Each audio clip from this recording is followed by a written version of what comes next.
10 सबसे शक्तिशाली धनुर्धर जिनकी शक्ति के आगे बड़े से बड़े योद्धा भी नतमस्तक हो जाते थे।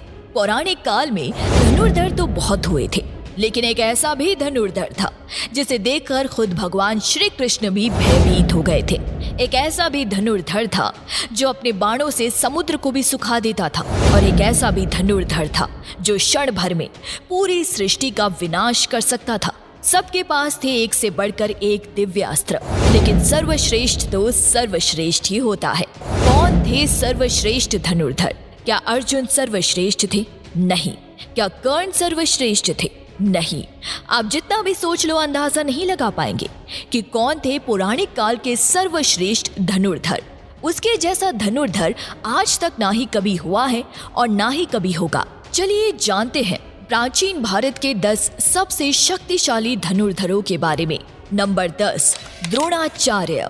जब महेंद्र पर्वत पर भगवान परशुराम अपना सब कुछ ब्राह्मणों को दान कर रहे थे, तब द्रोणाचार्य उनके पास पहुंचते हैं और उनसे संपूर्ण दिव्यास्त्रों का ज्ञान प्राप्त करते हैं। उन्होंने ही कौरव और पांडवों को शस्त्र चलाना सिखाया था। कुरुक्षेत्र के युद्ध में भीष्म के बाद द्रोण कौरवों के सेनापति बने थे। उन्होंने अपनी रणनीति से पांडवों का भारी विध्वंस किया था। युद्ध के दौरान द्रोण ने जो चक्रव्यूह बनाया था, उसमें फंसकर ही अभिमन्यु मारे गए थे। जब तक उनके हाथ में शस्त्र था, उन्हें परास्त करना असंभव था। इसलिए पांडव छल से उनको मारने के लिए विवश हो गए थे। नंबर 9, अर्जुन। गुरु द्रोण की दृष्टि में अर्जुन थे सर्वश्रेष्ठ धनुर्धर। द्रोणाचार्य ने अर्जुन को अपने सारे अस्त्रों का ज्ञान दिया था। अर्जुन के धनुष की टक्कर से ही दुश्मन अधमरे से हो जाते थे। अर्जुन के पास देवताओं के सारे दिव्य अस्त्र थे। यहाँ तक कि महादेव को प्रसन्न करके अर्जुन ने पाशुपतास्त्र तक प्राप्त कर लिया था। अर्जुन दोनों हाथों से बाण चला सकते थे, इसलिए उन्हें सव्यसाची कहा जाता था। द्रौपदी स्वयंवर में कर्ण को छोड़कर सभी धनुर्धर जहां विफल हो गए थे, वहीं अर्जुन ने बहुत ही आसानी से लक्ष्य को भेद दिया था। खांडवन में अर्जुन ने देवराज इंद्र तक को परास्त कर दिया था। नंबर 8, भीष्म। भीष्म गंगा माता के पुत्र थे। उनके गुरु स्वयं भगवान परशुराम थे। एक बार अपने गुरु परशुराम के साथ ही भीष्म का युद्ध हो गया था। युद्ध में भीष्म और परशुराम जी एक दूसरे पर महाविनाशकारी अस्त्र शस्त्र चला रहे थे, लेकिन इस युद्ध का कोई परिणाम नहीं निकल रहा था।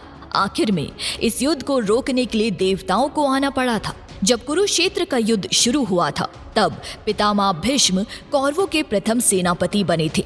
भीष्म के बाणों के आगे पांडव पक्ष के कोई भी योद्धा टिक नहीं पाए। भगवान श्री कृष्ण ने इस युद्ध में शस्त्र न उठाने का प्रण लिया था, लेकिन भीष्म ने अपने पराक्रम से भी श्री कृष्ण को अपनी प्रतिज्ञा तोड़कर शस्त्र उठाने के लिए विवश कर दिया था। भीष्म को नियम अनुसार युद्ध करके परास्त करना असंभव था, इसलिए शिखंडी को सामने रखकर अर्जुन ने भीष्म को शरशैया पर सुला दिया था। नंबर 7, एकलव्य।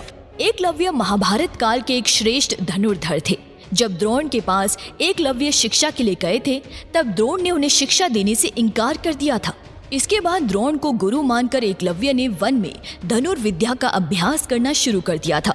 जब कौरव और पांडवों में से किसी को भी शब्द भेदी बाण चलाना नहीं आता था, तब एकलव्य अपने अभ्यास से ही शब्द भेदी बाण चलाना सीख गए थे।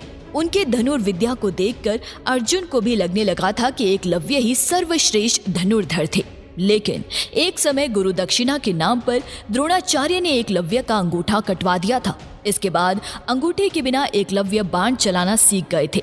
एकलव्य इतने शक्तिशाली थे कि भगवान श्री कृष्ण को एकलव्य का वध करना पड़ा था।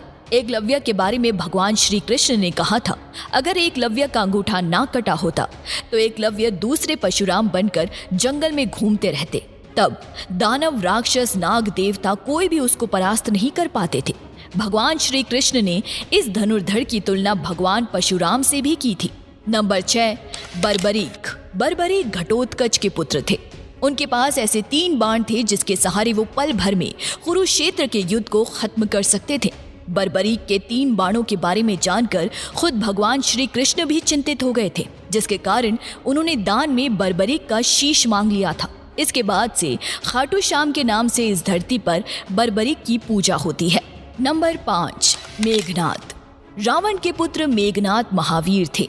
अपने पराक्रम से उसने देवताओं को परास्त करके इंद्र को बंदी बना लिया था, जिसके चलते उसका नाम इंद्रजीत पड़ा। उसके पास ब्रह्मास्त्र, वैष्णवास्त्र और पशुपतास्त्र, इन तीनों वस्त्रों का ज्ञान था। लक्ष्मण जी के साथ युद्ध के दौरान उसने लक्ष्मण जी पर ब्रह्मास्त्र, वैष्णवास्त्र और पशुपतास्त्र चलाया था। लक्ष्मण जी के सामने ब्रह्मास्त्र निस्तेज हो गया था।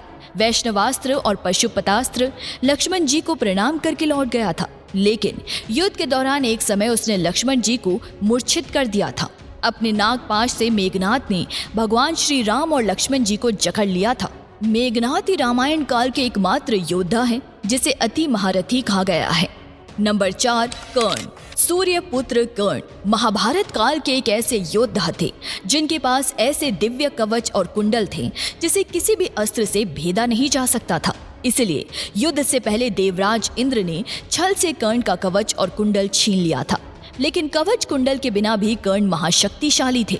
अंतिम युद्ध में जब कर्ण और अर्जुन का आमना सामना हुआ था, तब कर्ण ने 11 बार अर्जुन के गांडीव धनुष को काट डाला था।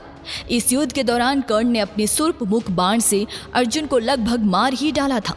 अगर भगवान श्री कृष्ण तब अर्जुन की रक्षा ना करते तो अर्जुन कर्ण के हाथों जरूर मारे जाते। जब तक कर्ण के हाथ में शस्त्र था, तब तक कर्ण को किसी तरह परास्त नहीं किया जा सकता था। इसलिए जब कर्ण निशस्त्र थे, तब अर्जुन को छल से कर्ण का वध करना पड़ा था। नंबर 3, लक्ष्मण जी। शेषनाग के अवतार लक्ष्मण जी महापराक्रमी थे। उनकी रेखा में ही इतनी शक्ति थी कि रावण भी उसे पार नहीं कर सकता था। शास्त्रों के अनुसार वो एक श्रेष्ठ धनुर्धर थे। रावण के महाबलशाली पुत्र इंद्र को परास्त करने वाले इंद्रजीत का वध वही कर सकते थे जो 14 साल तक सोया ना हो, जिसने 14 वर्ष तक किसी स्त्री का मुख ना देखा हो, जिसने 14 साल तक भोजन ना किया हो। वो और कोई नहीं, लक्ष्मण जी ही थे, और उन्होंने ही मेघनाद का वध किया था। रावण का शक्तिशाली पुत्र अतिकाय का वध भी लक्ष्मण जी ने ही किया था। युद्ध के दौरान एक बार लक्ष्मण जी ने रावण को मूर्छित तक कर दिया था। नंबर 2, भगवान श्री राम। भगवान विष्णु के अवतार, मर्यादा पुरुषोत्तम महावीर श्री राम की शक्ति का कोई अंत नहीं था। स्वयंवर में जब वो शिव धनुष पर प्रत्यंचा चढ़ाने गए थे, तब उनकी शक्ति से शिव धनुष टूट गया था। ऐसा कोई अस्त्र नहीं था जो श्री राम के पास नहीं था। जब समुद्र ने लंका जाने के लिए श्री राम को मार्ग नहीं दिया, तब उन्होंने अपने बाणों से ही समुद्र को सुखाने का विचार किया। श्री राम को धनुष में बाण का संधान करते देख समुद्र भी भयभीत होकर उनके सामने प्रकट हो गया था। श्री राम ने अपने बाणों से कुंभकर्ण और रावण जैसे ना जाने कितने राक्षसों को यमलोक में भेज दिया था। नंबर 1, देवों के देव महादेव। संपूर्ण ब्रह्मांड और धनुर्देव की सृष्टि महादेव से ही हुई है। वो ही इस सृष्टि की शुरुआत है और वो ही इसका अंत है। उनकी शक्ति अनंत है। वो पल भर में किसी का भी विनाश कर सकते हैं, इसलिए वो ही सर्वश्रेष्ठ है। अगर आप महादेव के सच्चे भक्त हैं तो कमेंट में हर हर महादेव जरूर लिखना। आपके अनुसार सर्वश्रेष्ठ धनुर्धर कौन थे? कमेंट करके जरूर बताइए।